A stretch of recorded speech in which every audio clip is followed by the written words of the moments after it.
Se sei fermo da tempo sullo stesso punteggio, è perché ti mancano le conoscenze per progredire. Noi di Mattoscacco abbiamo creato la prima accademia di scacchi online per migliorare comodamente da casa. Vienici a trovare e scegli il corso più adatto alle tue esigenze. academy.mattoscacco.com. Ciao a tutti amici scacchisti, ben ritrovati. In questi giorni, in queste settimane si parla molto di talenti scacchistici, soprattutto indiani. È notizia di pochi giorni un torneo internazionale online dove il campione del mondo ha perso contro tre fortissimi giovani indiani e tra di loro c'è un giovane che ha fatto parlare tanto di sé, soprattutto alle Olimpiadi di scacchi, le ultime Olimpiadi di scacchi giocate in India. Lui è indiano, il suo nome è Gukesh. Oggi vi porto una sua partita giocata parecchi anni fa, quando ancora non era molto affermato, però si poteva intuire che lui sarebbe stato uno dei prossimi giocatori dell'elite mondiale. Attualmente credo che sia nei primi 20 al mondo, dall'alto dei suoi 2700 punti. Ai tempi, quando giocò questa partita, aveva sui 2500. Questa è una partita del 2019, quell'anno stesso giocai contro di lui in un torneo in Germania, dove persi. La partita iniziò così: cavallo F3 alla prima, il suo avversario è un altro giovane indiano con 2400 punti se non sbaglio, di nome Ashna, quindi Gukesh da bianco contro Ashna. La partita inizia con cavallo F3, cavallo F6, G3, tipica mossa che cerca di evitare la preparazione avversaria. Ci sono delle sequenze di mosse, tra cui quelle applicate dal bianco in questa partita, quindi queste mosse consecutive G3, alfiere G2, cavallo F3 a Rocco creano l'impostazione dell'apertura reti. Cosa si cerca di fare in questa, con questa sequenza di mosse, con questa apertura? Sicuramente il bianco vuole capire come il nero voglia sviluppare i suoi pezzi per poi impostare i suoi schemi di conseguenza. È un'apertura molto elastica, il bianco potrebbe giocare quindi D4, in alcuni casi potrebbe giocare C4, in altri casi potrebbe impostare uno schema in cui il pedone va in D3 per poi sostenere la spinta in E4, impostando quello che si chiama attacco indiano. In altre situazioni, come in partita, il doppio fianchetto potrebbe essere un'altra possibilità. L'idea del doppio fianchetto è cercare di controllare il centro da lontano. Entrambi i giocatori stanno puntando, stanno controllando casse centrali, però mentre il bianco lo fa con gli alfieri, quindi come vedete sto colorando le case centrali, il nero cerca di portare dei pedoni proprio lì al centro della scacchiera. Quindi continua con C5. Il bianco adesso capito che il nero vuole cercare di portare i suoi pezzi al centro della scacchiera, dando molta importanza al lato di donna. Come vedete questo spazio, questa struttura pedonale indica che l'espansione e la presa di spazio dei pezzi neri è proprio lì sul lato di donna.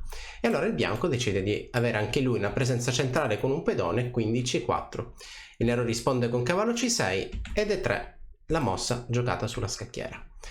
Cosa previene E3? E3 chiaramente diciamo che dà uno sguardo alla casa D4, casa che potrebbe essere importante per il nero. È molto importante cercare di occupare questa casa portando un pedone sostenuto e difeso da altri pedoni, e allora il bianco comunque gli dà uno sguardo con il pedone, con l'alfiere da lontano e quindi con il cavallo.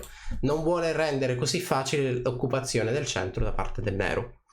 B6 da parte del nero, si vuole completare lo sviluppo, quindi donna E2, e adesso che da nero dobbiamo decidere su quale diagonale spostare l'alfiere, quindi o sulla diagonale lunga oppure su questa diagonale un po' più esterna.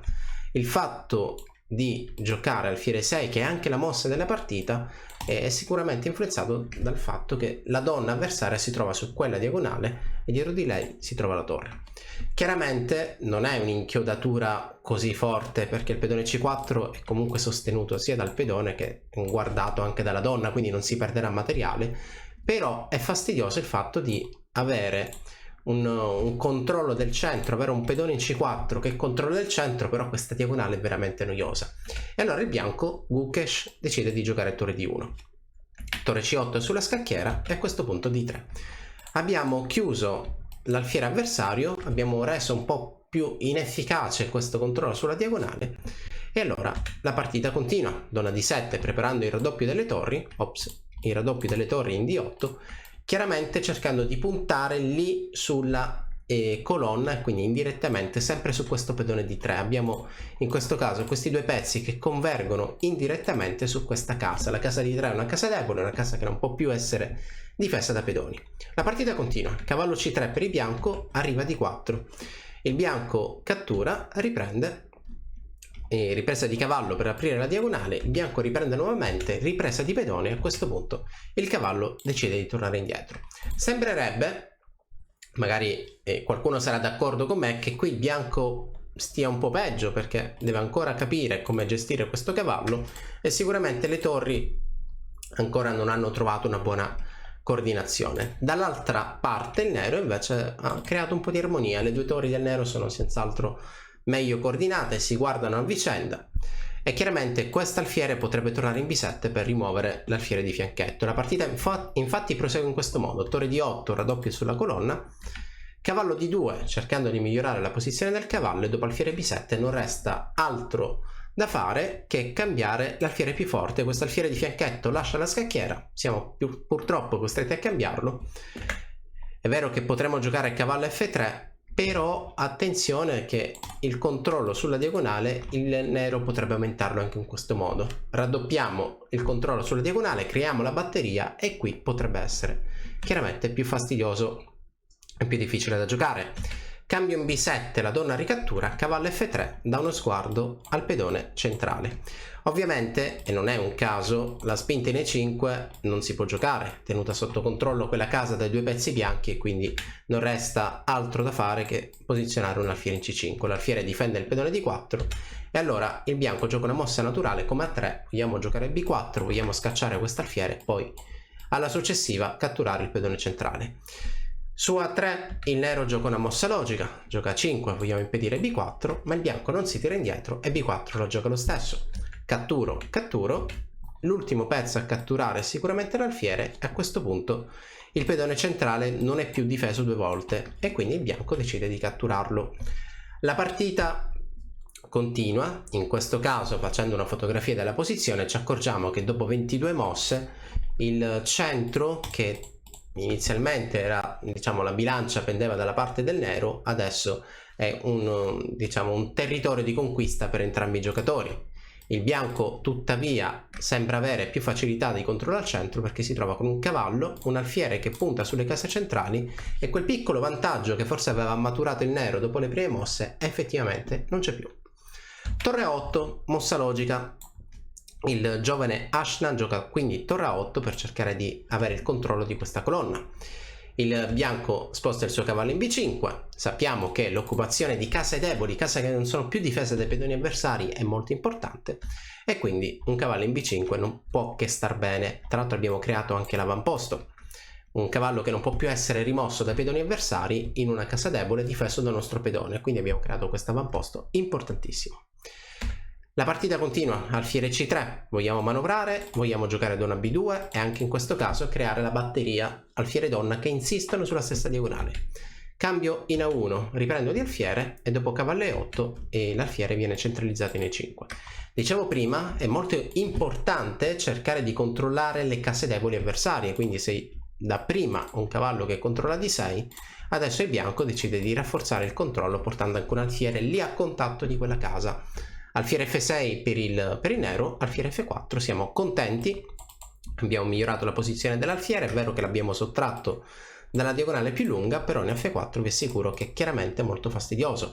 Controllo queste due case che ho colorato di blu e ovviamente sono case importantissime per possibili ingressi di cavallo.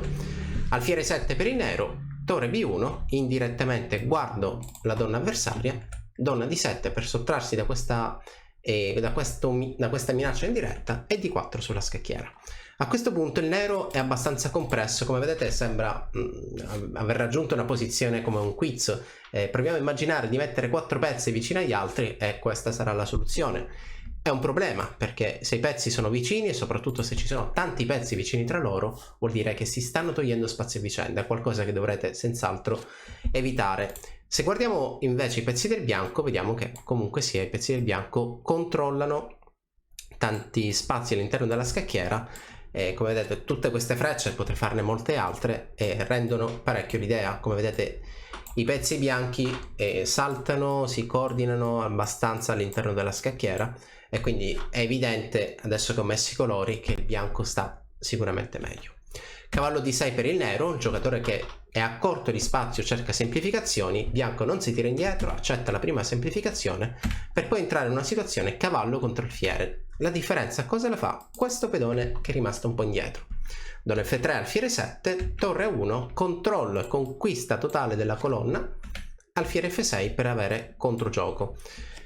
Torre in settima, attacco la donna, tempo importante perché quando la donna va via il bianco rafforza ulteriormente la posizione.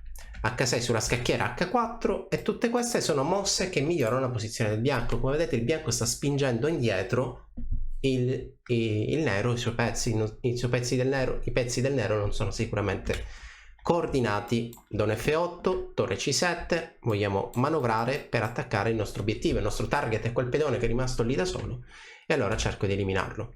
Il nero da parte sua cerca una semplificazione che il bianco accetta volentieri perché a questo punto ha molta facilità nel creare un pedone libero. Re G2, Don B4 minacciava qualche scacco intermedio, il re viene migliorato in G2. Un altro consiglio pratico, quando avete questa struttura di fianchetto, è quasi certo che il vostro re in G2 sarà senz'altro meglio. Donna E1 giocata, scacco intermedio e a questo punto è il momento di manovrare per creare il nostro bel pedone libero. Donna E2 per il nero, donna C6 e a questo punto donna D3. Il nero ha fatto questa manovra un po' a zig zag, come vedete questa donna ha fatto tanti movimenti consecutivi per raggiungere la posizione in cui c'è un po' di pressione sul punto D4. Il bianco non si tira indietro, gioca C5, alfiere per D4, ma occhio che dopo questa semplificazione dal nulla magia il bianco ha un pedone libero passato sostenuto. Donna B4, qui il nero deve fare molta attenzione, dovrebbe cercare di creare un qualche perpetuo, però vediamo che l'unico ingresso è lungo questa diagonale, ma la diagonale è tenuta dalla donna. Tra l'altro questa struttura pedonale non permette al nero possibili attacchi e fastidiosi controgiochi, quindi il pedone arriva facilmente in B7. Adesso non basta altro che giocare qualcosa come donna che si sposta in C7, sostengo la promozione, 2 donne contro 1, vincerò rapidamente. E5 sulla scacchiera, donna C7 effettivamente come da piano annunciato, e dopo donna E4 re H2.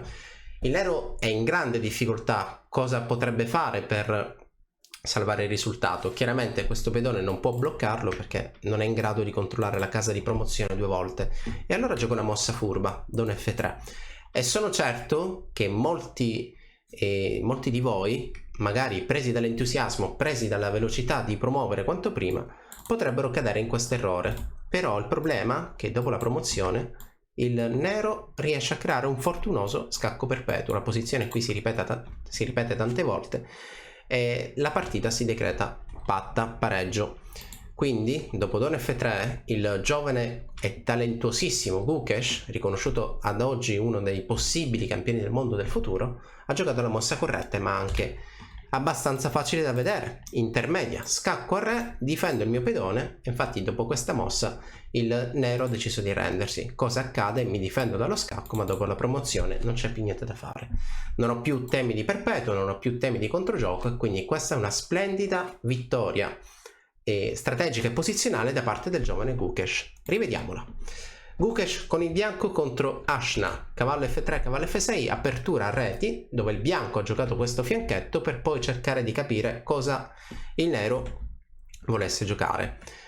Il bianco conquista il centro con C4, un po' più lento rispetto al nero, che approfitta del fatto che la donna del bianco si trovi linee 2 e quindi inchioda lungo la diagonale lunga. Torre D1 sulla scacchiera, torre C8, D3 e donna D7 la mossa giocata. A questo punto cavallo C3 cercando di dirigere i suoi pezzi verso la scacchiera e il nero, che non è tanto d'accordo, decide di fare qualcosa di molto impegnativo. La spinta in D4 per cercare di conquistare spazio e dopo i cambi ciò che si ottiene è questa posizione qua. Il pedone in D4 diventerà l'obiettivo futuro del bianco. Il nero da parte sua cerca delle semplificazioni e cerca di rimuovere i pezzi più forti. L'alfiere di fianchetto è sempre un ottimo pezzo, quindi il cambio diciamo soddisfa la richiesta, l'esigenza del nero. La partita continua, cavallo F3, evitiamo E5, attacchiamo il punto centrale che il nero difende con l'alfiere, ma a questo punto A3 B4 cerca di allontanare quell'alfiere per poi rifarsi al centro. Magia, il bianco ha rimosso il pedone centrale del nero e sicuramente qui ha più facilità di gioco. Torre 8 sulla scacchiera, cavallo B5 che controlla quella casa debole che abbiamo individuato prima, e a questo punto, dopo le semplificazioni, l'alfiere bianco si risposta lì al centro della scacchiera in E5 per controllare questo nuovo target, questo nuovo obiettivo. Alfiere F6 giocata, la partita continua con D4 e qui qualche minuto fa ha inserito tantissimi colori per rendere l'idea con la quale il bianco stia dominando la posizione, ed effettivamente è così. Cavallo D6, prima semplificazione, Donna F3, alfiere 7, torre A1 per entrare sulla settima traversa. Ingresso che funziona e che riesce, e tra l'altro possiamo notare che questa donna non ha poi tante case. In E8 alla lunga controlla una diagonale importante o magari cercherà controgioco, così come abbiamo visto prima in partita. Donna E4, H6, H4, Donna F8, tentativo di controgioco, a questo punto torre C7 per cercare di creare il pedone libero. Cambio delle torri, Donna B4, Re G2, il re lì in G2 si trova abbastanza sicuro, ricordate, struttura pedonale di fianchetto, non abbiamo più l'alfiere, metto il re in G2. Donna E1, qualche movimento di donna, triangolazione che effettivamente non è così efficace da parte del nero e il bianco riesce finalmente a creare il suo pedone libero.